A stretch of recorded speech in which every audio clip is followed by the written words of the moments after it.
Salutare, dragi prieteni! Astăzi este 31 decembrie 2020.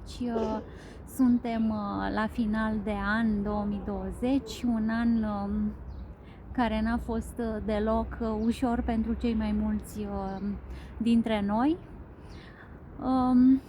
Mă încearcă un sentiment într-un fel de ușurare, dar n-aș putea spune că este un sentiment bun, pentru că știu că ceea ce este mai greu de-abia de acum începe. Acest an a fost un an de mari transformări planetare. Într-un fel le așteptam. La un moment dat trebuiau să vină și aceste schimbări. Nu este chiar, nu o să fie sfârșitul lumii, stați liniștiți. N-a fost nici în 2000, anul 2000, n-a fost nici în 2012 când s-a terminat calendarul maiaș. Dar uite că a fost în 2020 și aceste transformări au pornit de la povestea cu COVID-ul. Mulți n-au înțeles ce se întâmplă și pentru că au fost luați prin surprindere și pe repede înainte, n-au știut cum să reacționeze. Și dacă nu am înțeles ceva sau dacă am fost surprinsă neplăcut, este pentru că am observat că, cel puțin la noi în țară, a fost foarte multă panică, foarte multă frică în rândul populației. Nu știu de ce, asta înseamnă pentru mine lipsă de credință. Noi care suntem un popor, zic eu, destul de credincios, iar credința presupune să nu ai frică și să ai încredere că totul este bine atunci când ești în mâinile lui Dumnezeu și când te lași sau te predai în mâinile lui Dumnezeu Atotputernic. Da, am fost puțin surprinsă la această fază. Bineînțeles că s-a lucrat foarte mult prin mass media ca lucrurile să fie mai sumbre decât sunt ele în realitate. S-a tot pompat la greu știri negative, iar subconștientul nostru al populației a fost inundat și bombardat de aceste știri negative, care mai sumbre, și au fost practic, cred că principalul mijloc prin care s-a propagat acest stres uriaș, acest haos, aceste, cum să le spun, aceste minciuni, că practic nu toate au fost adevăruri. Și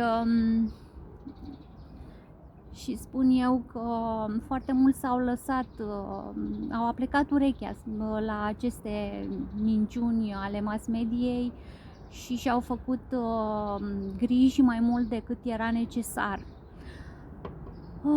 Da, acum totul a depins de noi, de felul cum am reacționat fiecare la tot ce s-a întâmplat.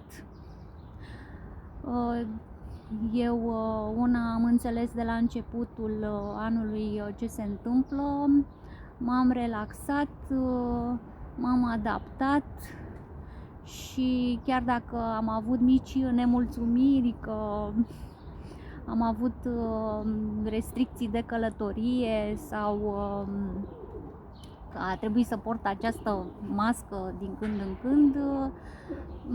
Totuși, anul a fost un an pentru mine, cel puțin un an destul de bun, pentru că am reușit să merg și în concediu, să merg și la mare și la munte. Am reușit să mă detașez chiar și atunci când aveam în jurul meu oameni care mă stresau și care aveau emoții sau erau încercați de emoții negative. Am încercat să înțeleg, să am compasiune, pentru că da, nu suntem toți la fel, suntem unici, fiecare reacționează în felul propriu. Pentru anul 2021 mi-aș dori ca noi, românii, să avem mai mult curaj, să avem mai multă demnitate, să nu mai aplecăm urechea atât de ușor la tot ce se spune prin presă, în mass media în general, să avem grijă de viața noastră, să ne luăm viața în propriile mâini, să nu mai așteptăm ajutoare de la stat, de la guvern sau de mai știu eu pe unde, să ne bazăm pe noi înșine și pe forțele noastre proprii, pe divinitatea din noi, să știm că există o putere interioară în noi care trebuie să fie scoasă la iveală și folosită această putere, pentru că noi oamenii se pare că am uitat că suntem ființe divine și că noi avem într-adevăr o componentă materială reprezentată de acest corp, dar de fapt celelalte două, spiritul și sufletul, sunt de natură spirituală. Deci noi suntem ființe spirituale și faptul că suntem din Dumnezeu și Dumnezeu a suflat suflare, din suflarea Lui a suflat peste noi.